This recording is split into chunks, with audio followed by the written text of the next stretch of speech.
पर नर्मदा परियोजना, राघवपुर बहुउद्देशीय परियोजना और बसानिया बहुउद्देशीय परियोजना के डूब प्रभावितों के लिए विशेष पैकेज जो प्रावधान था उसमें 1782 करोड़ रुपए और विशेष पैकेज के रूप में स्वीकृत हुआ है।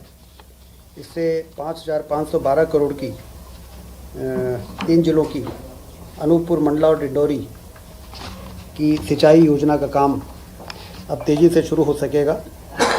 इन तीनों जिलों में 71,967 हेक्टेयर ज़मीन सिंचाई होगी और 125 मेगावाट की बिजली का उत्पादन भी होगा। कुल मिला के डूब प्रभावितों के लिए एक बहुत बड़ी राहत विशेष पैकेज के द्वारा आज स्वीकृत हुई है। मुख्यमंत्री ग्राम सड़क एवं अवसंरचना योजना के सूचकांक को भी 2 से 3 किया गया है। इससे 3,810 कार्य जो लगभग 693.76 करोड़ के अब उनको भी ये जारी हो सकेगा और उनके काम पूरे किए जा सकेंगे।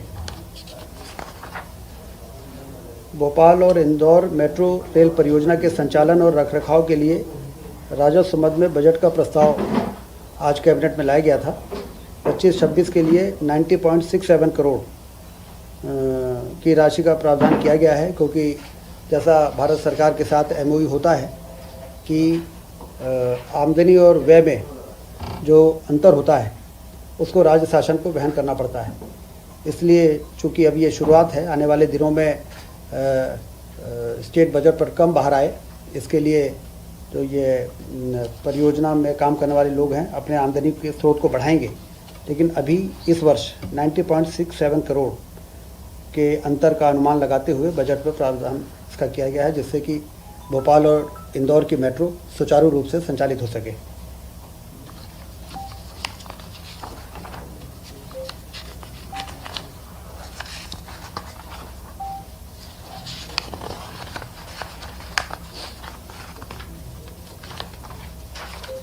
मुख्यमंत्री उद्यम क्रांति योजना 26-27 से लेकर 30-31 तक निरंतर रखने का प्रस्ताव था, जिसको मंजूरी मिली है।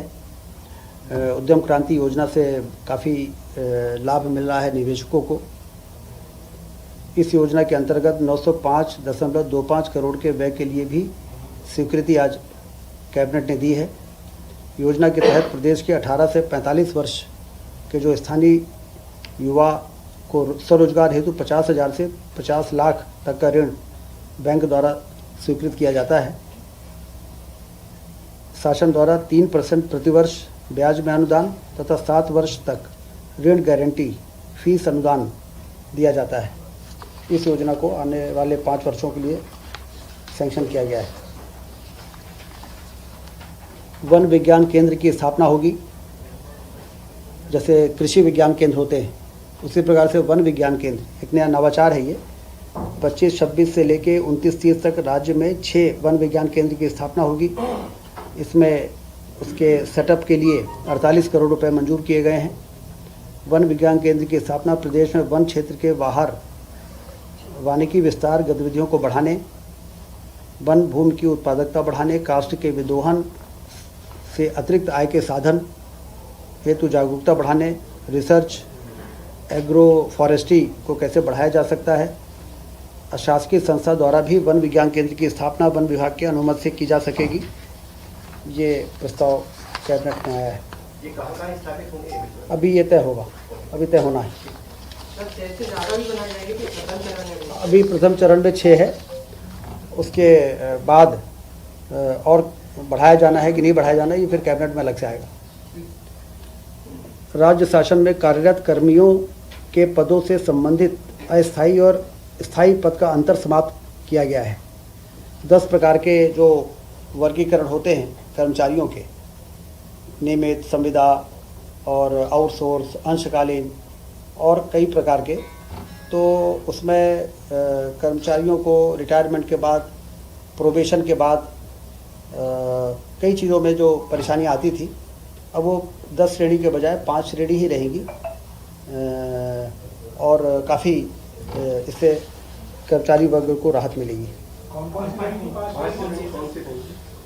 इसमें नियमित संविदा, आउटसोर्स, अंशकालीन, इस प्रकार के जो आवश्यक श्रेणी हर विभाग के सहमत के बाद तय हुई है, तो वो लोग रहेंगे। बाकी बहुत से ऐसे आवश्यकता महसूस नहीं हो रही थी और उनको कर्मचारियों को भी परेशानी होती थी।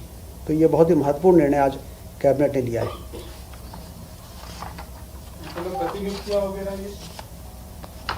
प्रतिनियुक्ति वो इससे संबंधित नहीं है। आज जो ये निर्णय है ये काफ़ी लंबे समय से आने वाली परेशानियों को ध्यान में रखते हुए ये किया गया है। कुल मिला के कैबिनेट में आज ये एजेंडे थे। जो मुख्यमंत्री जो उद्यम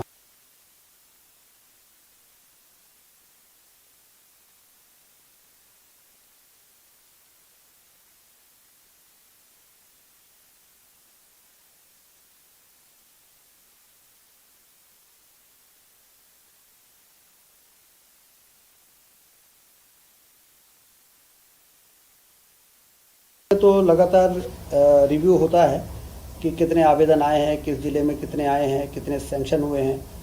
और इंडस्ट्री में तो ख़ास तौर से आप देखिए कि मुख्यमंत्री जी जिस प्रकार से रुचि ले रहे हैं, तो चाहे वो मेजर इंडस्ट्रीज हो, चाहे एमएसएमई हो, तेज़ी के से निवेश हो रहा है।